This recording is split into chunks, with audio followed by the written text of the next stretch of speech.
Hey, how's it going? My name is jackiefishhh and welcome back to another Total War Rise of Mordor online battle. Today's engagement is a 4 vs 4 to determine who will be king of Middle-earth. So we'll go ahead and jump straight into the battle by pausing it and checking out what side is bringing what and what faction they are also taking to the engagement. So over on the blue side, these guys, we have the forces of Harad. They're going to be supported by Dunland. Then they also have an army from Isengard. And then finally the Eastlings are going to be situated on this far left flank. They've got a few pretty heavy elite Isengard forces as well coming into that. Then on the other side we do have an army sent in by Vinewood, I believe that's what it's called. It's like kind of like a Dale colony around there, which is kind of really infused with elven armor and stuff like that. Then we have Doamroth in the center with their heavy infantry. It's going to be interesting if they can hold the center whilst, you know, the flanks try and cave in and stuff like that.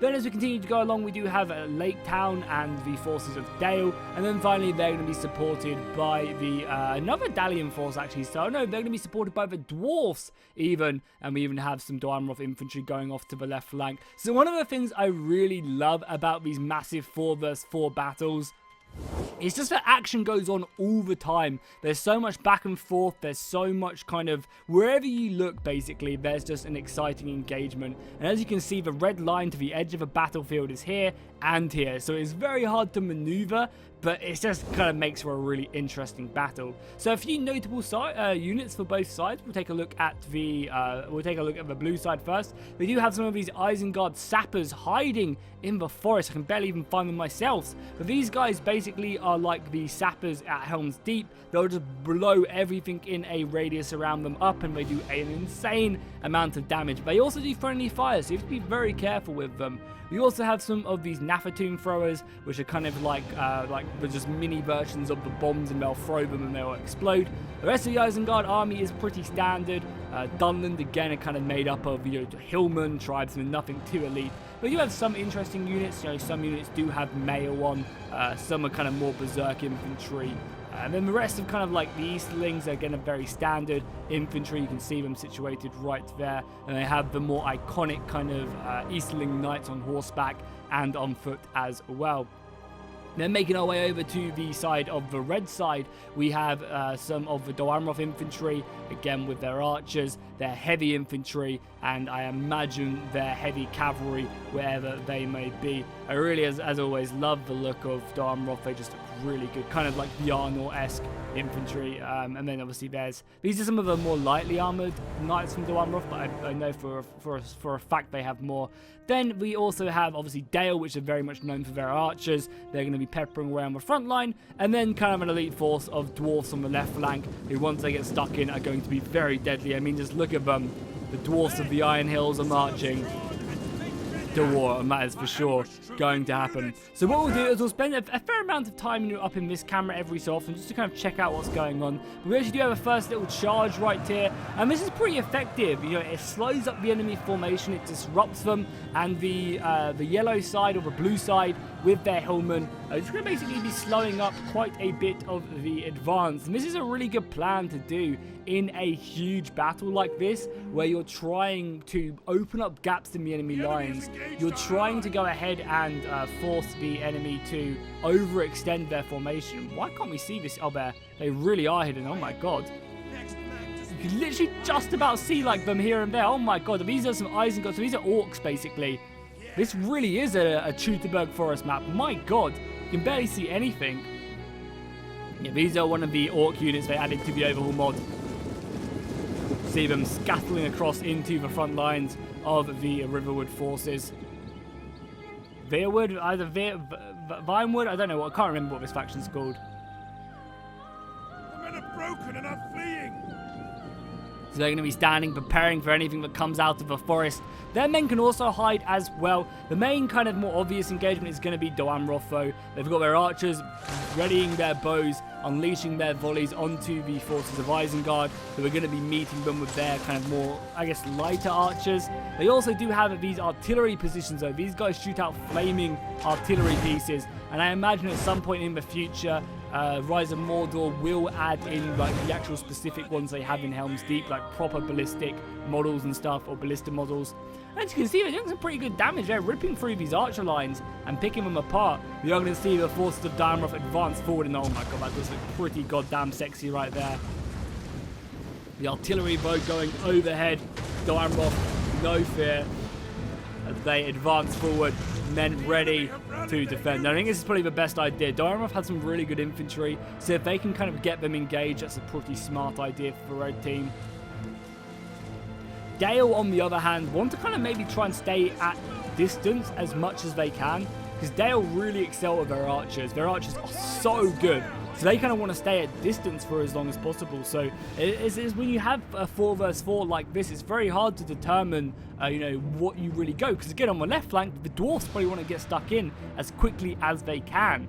There's actually a little bit of space opening up over on this left-hand side, even though the dwarven pikemen will probably shot that down. So no infantry engagements as of yet. We've only had that quick little cavalry skirmish.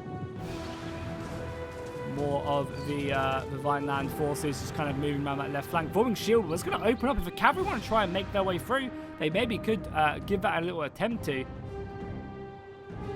And we do actually have a couple units of infantry charging up. Is this to harass the missile force? I think it might be.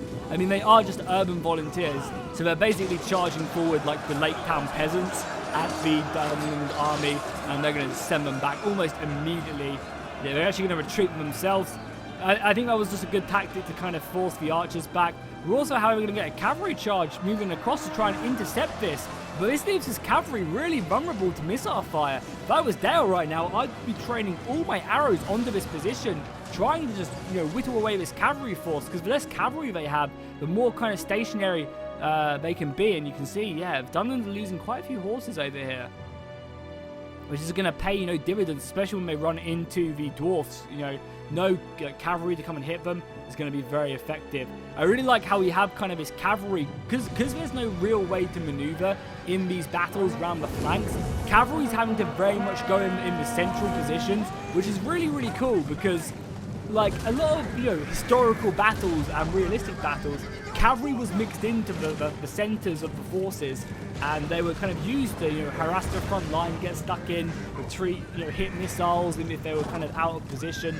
And I really like that style of play, and it's very refreshing to have that style of play kind of be pushed into Total War now and again. So as you can tell, there's a lot of forest in this map, and there's a lot of high grass. This map is supposed to be Tutorberg Forest, so because of that, you're going to be, you know, seeing, it's going to be hard to see some stuff in the battle, you know, like the actual fighting, but that's all part of the engagement, that's all part of the battle. I also have a really cool set of battles coming up on the channel. It's a set of 3 battles created by a group of people who play one after the other, all with some story and backstory to them, and other rules which they play by, which we might not look at. But basically, there's going to be a set of really cool, like, battles where we add cinematic feeling to it, and we get officially Devon, who's awesome, to go ahead and do some narration. So that should be on the channel next week as well. So if you're looking forward to more Total War, more Rise of Mordor, I have a really cool set of videos on the way. So I think we're just going to be seeing the entirety of the dwarfs charging up, as we do have the Dale and Dunland engagement erupting in the, I guess, center left. And they're going to be fighting, which is very interesting. The right flanks are kind of, the center and the right flank are kind of sticking up from one another. And, you know, again, gaps are appearing in the Diamond line, so they could maybe break through here. The Eastlings are just trying to surround Diamond. But again, you know, the same gaps could appear, because it's less about, you know, overwhelming flanks, and it's more about finding the gaps in the battle lines and trying to get infantry through. Like, if you had cavalry right now, you could run right through here, cause havoc in the back lines. And it's just really, I just really like this style of battle, where you don't have all this extra space to maneuver, and it's very scrappy, and you have to take the opportunities as you get them. What do you guys think? Let me know in the comments what you guys think of battles like this. Do you prefer this, or do you prefer more traditional battles where there's a lot more space around? Let me know, because I'd be interested to find out. The dwarfs have finally engaged against the Harad battle line. This is some heavy Harad spearmen, though, and they're not going to go down without a fight. Like, these guys are really strong, and it's quite difficult to break them, but I guess if anyone can, it'll be the dwarfs. Got some more positions over here. You've got some of these other dwarfs right here. There's actually a pretty big contingent of Harad forces here.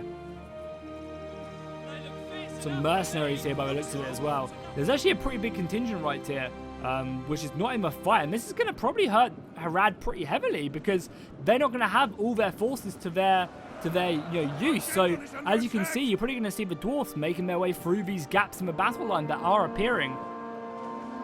Dundon are committing all of their cavalry here, trying to break Dale on this flank. If you take a look at the entire engagement, it does also look like the other side, the Easterlings and Vinewood, have also clashed. You can see this heavy fighting in the woodland, really going at it.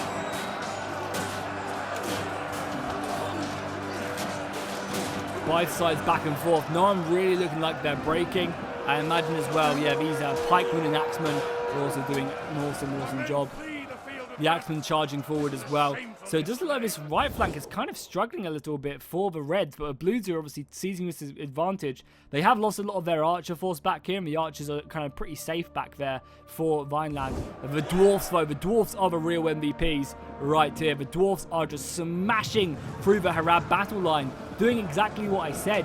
They honestly need some cavalry from Dale just to come flying through the gaps they've made. The Dwarven Merchant Guard are being hammer and anvils against the Harad bowmen, the tribesmen they have accompanying them. Enemy units have been rallied.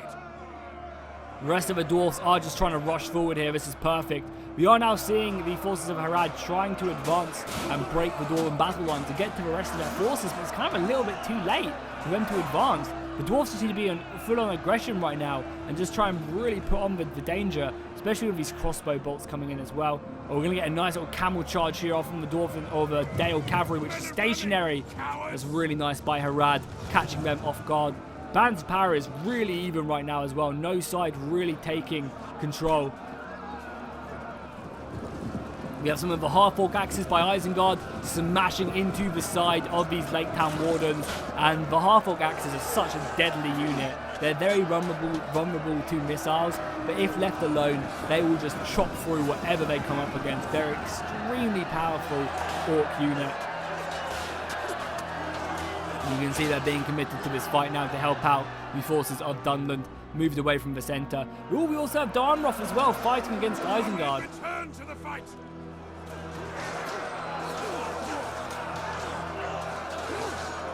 We can see them fighting along. I mean, these Darnroth units are fighting kind of more scoutish Isengard units, so they're pretty lightly armoured. But it does look like Darnroth are being broken back in the centre. Some more heavy infantry, though, are being thrown into the battle. Yeah, and these guys should be more than enough to deal with the Isengard.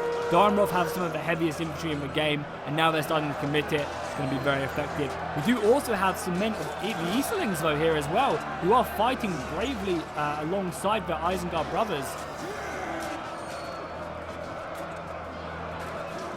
It's very, very cool as both sides try and clash and just push back one another.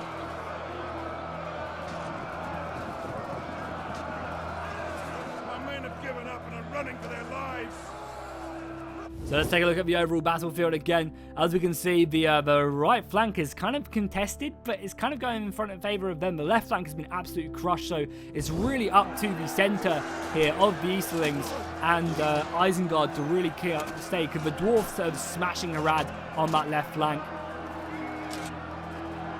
Really, really convincingly. This flank could obviously go either side, though, because you can see some Vineland soldiers are being broken. A lot of their soldiers are actually being smashed here.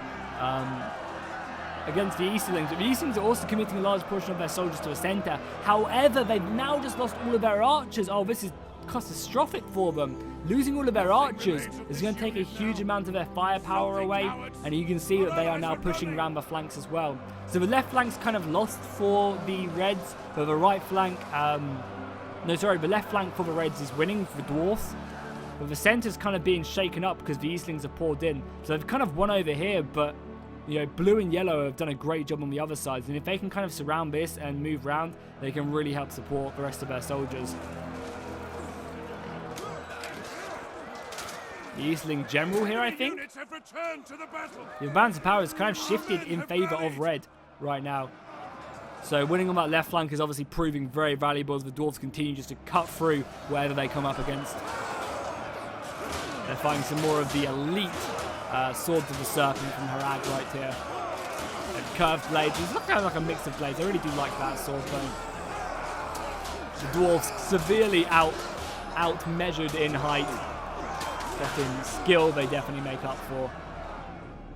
And again, when battles get to this stage, it's who can stay together as a team, who can reform your lines and kind of surround the enemy. Because this battle is really, really messy right now. As you can see, like, you know, yellow still have some forces here. The dwarves are slowly starting to curve round. So if these guys can fall back and meet up with the rest of their units, you know, a lot of stuff could happen. Because we can see that Doamroth have just been absolutely smashed. And I think that's because they got ganged up on pretty heavily. You had Dunland, you had the Isengard, you had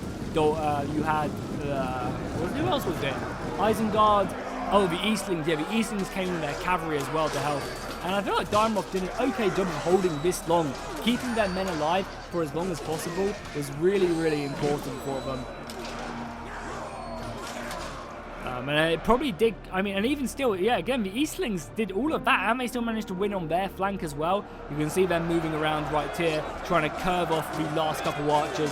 Yeah, the Vineland archers, this is all they've got left really. Just the last couple of archers they're throwing into combat, just try and slow this up. And that could still be very, very useful for them.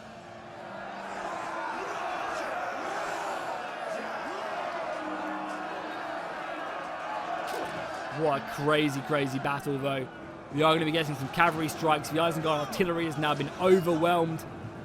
But all of these forces are being slow to kind of get over to the main engagement. So I think this is going to give the Blues enough time to reform. The last of the Dunland, like, elite infantry, the actual trained warriors, are still putting up a good fight. They are coming up against marksmen as well, so The general has been killed. Excellent. lots of enemy generals have been being taken down. I think that was the Doamroth general being killed. We also have a few orcs here as well. Oh no, they're Urukai, they're just, I don't know what they are. Oh yeah, they're the artillery crew, right? They look pretty scary though. So as we're going to see, I imagine we're going to see the entirety of the Isengard formation just kind of fall back. I mean, even still though, yeah, these guys need to go over. These things need to get the rest of their army over here. If we take a look at the numbers, we can see that balance that power is actually pretty goddamn close. There's only like 400 men left in it, so even though there's a large portion of Reds over here, they're very depleted in a lot of their units. So I think what we're going to be seeing is we're going to be seeing both sides kind of finishing off what's left and then reforming and then clashing almost in a second battle. I really like the look of these Easterling cataphracts. They look very, very cool. I love their spears. Get the banners! Yeah, I imagine it's only a matter of time until they surround this. They realistically need all of these guys to just simply come around the flank and hit them. The quicker they rout that, the better. We might actually lose one of the generals as well with the Eastlings.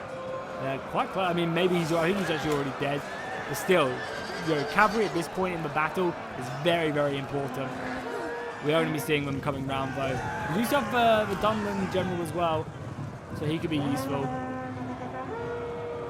But yeah, they're basically just abandoning kind of putting up a fight over here, letting the Reds reform and then falling back. And I think that's their best opportunity. Everyone is pretty tired. And also, because these guys have the advantage, so they'll probably feel pretty confident to push. And that's going to tire out their men as they do. And I imagine we're going to see the Blues just forming up along this small stream. This is obviously a stream. It looks like a stream bow from the top, right? It looks like a small river or something. They're going to be taking this like kind of small little hill and just holding along here and letting the enemy push. Now, quick question. Who has the most archers left? Blue has one crossbow left. And Red has very similar, maybe one extra archer. That's very, very interesting right there to see who's going to come out on top there. And the last couple of units are being broken there. So yeah, they can now both reform with triple speed through this reformation. Yeah, I mean, the balance of power is so even. Literally, look at that. After that first initial engagement, there's only 100 men left in it. If I was Blue, I'd just form up along this little cliff, let them come to us. You have your crossbows. If you could get back on your artillery piece, that'd be amazing. I don't think they do. But if we take stock of it as well, there's actually got some pikemen, some swords, and some crossbows, and a decent amount of cavalry. How much cavalry do the Reds have? Yeah, the Blues have more cavalry. There's even a small resistance right up here. What the hell is this? Some black shielded mortals causing havoc in the back ranks. They are simply just running havoc. Yeah, they're just going everywhere, trying to harass the missiles. Maybe it would have been a good idea to keep these guys a little bit safer. Oh, there's a few, like, routing issues coming on, though, for the Blues. They need to be very careful. Ill news indeed. Yeah, so we're going to see one of the factions completely going now. I think that was Harad being completely broken. And the cavalry. So, yeah, it's going to be... This battle's going to come down to who uses their cavalry better. I think the best plan for Blue is just to engage the infantry, because there's not as much infantry for Red, I think. I think they have a lot of these kind of archer units, so I think just engaging them, then using the cavalry to clash around the sides and breaking their missiles, and just trying to cause a mass rout that way would be a really, really good idea as both sides get closer and closer. We may have some really good units left, like these White Hand Stormers are elite. We have some of these shield breakers as well. And these guys, oh, these guys have ammunition left as well. That's huge at this point in the battle. Yeah, you can see them get in range and just start unloading volleys. Granted, they're only killing, like, a crappy unit of shield breakers, but still, that's going to be very, very effective at kind of evening up the missile fight. Also, fire arrows at this point is going to be so important. Wow, did not realize that they still had some men left. Again, we'll speed it up a little bit. This cavalry needs to be very careful because, you know, even though it's only 9 horses, they could still be really useful. Some crossbows being brought up as well. Fire arrows trying to volley into the horses to get any kills. A couple of these horses do go down. And every single casualty is so important. Wow, this battle is really close. If you guys are enjoying this, be sure to drop a like and a comment down below. Really helps out the channel and lets me know you want to see more battles like this. And also lets the people know who have been sending in these replays that you want to see more battles like this. So the dwarves are moving up in their shield walls. So they're going to have pretty good missile resistance. Cavalry pushing on this right flank. And I think the best plan for Red actually would have been to overload the cavalry on this right flank, which is exactly what they're doing, and try and harass. They have dwarfs left. Like, dwarfs are just so scary in melee. This unit of halberds needs to be the focus of all missiles. All the missiles and the crossbows, if they can, need to focus this down. What's the cavalry doing? Is the cavalry going to come round? I'd hit these crossbows with that cavalry if I was them. I think they're just going to go after the general, though. A rear charge into the general could be very, very detrimental. Are they going to do it? That was an awful, awful charge. The cavalry engagement has now fired, though, and Blue is going to be coming out on top. However, we do have some halberdiers making their way over to try and help them out. We also have a unit of the shield breakers, or the spearmen. Yeah, they are shield bearers pushing in as well to try and prevent this. The cavalry needs to get out of there. We do also have, sorry, that's allied cavalry. What the hell am I talking about? As the rest of the infantry line does battle off, the cavalry need to pull out. But it does look Red's actually rallying their horsemen and coming as the cavalry gets stuck on the halberdiers. This is awful for the forces of Yellow. They need to get their cavalry out of here. They're just going to get slaughtered against the halberdiers. The general comes around as well. But again, they can maybe try and just fully rout this. Oh, and they're going to get the charge off as well. Whoever wins this fight, I think, will win the battle for sure.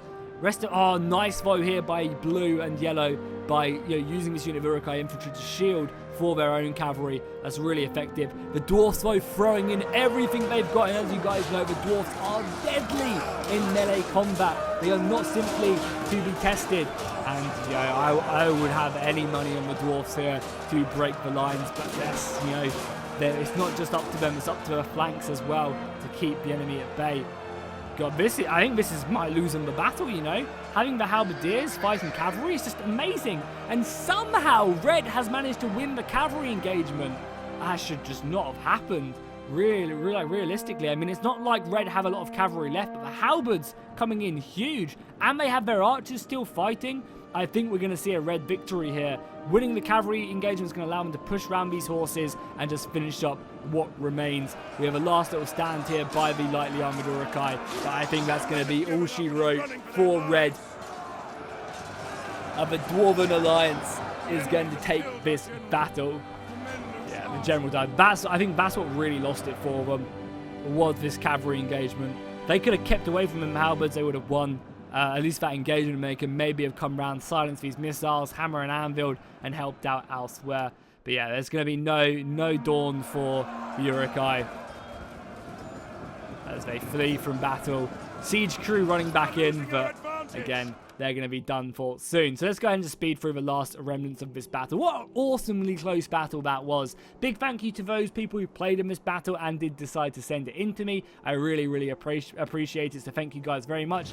As well as that, as I said, we do have some very cool battles on the way. It's going to be like a series of battles which you don't have to play if you don't want to. You don't have to watch all 3 of them if you don't want to for all of them to make sense. They're just going to be like any regular battle, but just with more cinematics. And if you've watched all of the battle series, then you'll kind of get a bit more insight into what's going on. That's all. You know, it'll just be like regular battles like this, but just with cooler intros which lead on from one another and have a bit of a story. But yeah, if we take a look at the kills, we'll start off with Dunland, their general 200 kills, pretty impressive. The Urukai, some of their infantry getting 137. These Flaming Wranglers didn't really do too great, and the Sappers couldn't really explode and do their pain. Over looking on Harad, I love the look of these Black Shield Immortals, that's cool. They got 100 kills apiece, and then finally the Easterlings with their infantry just going ham. And this unit of cavalry getting 300 kills, very impressive. Their archers got smashed though by Vineland. Then if we take a look over on the forces of Dale, I guess good as well. Yeah, I guess these are good. It'd be nice to see all these factions mixed up as well. You know, have Isengard and Doranrod fighting against other people, etc. But here, taking a look at Dale, their general, 168 kills. Anyone else top that in the ranks? Some nice archer kills. Yeah, 300 on these Lake Town Wardens. Very nice. Probably the most in the entire battle. And if the dwarfs have something to say about it, which they don't. But 100 kills on a lot of these guys. Impressive. Over on Vineland. Or Doran? I don't know how to pronounce that. I'll call them Vineland or whatever, who cares. We have their archers. They slaughtered the Eastling archers. And then finally, Doamroth. We can see their archers doing pretty decent. Their infantry just got dominated by the sheer amount of kind of people ganging up on them in the center. There we have it. Hopefully you guys enjoyed. If you did, be sure to drop a like and a comment down below. Let me know what you want to see next. Let me know what scenario you want these guys to try and do. And I will see you guys in the next one.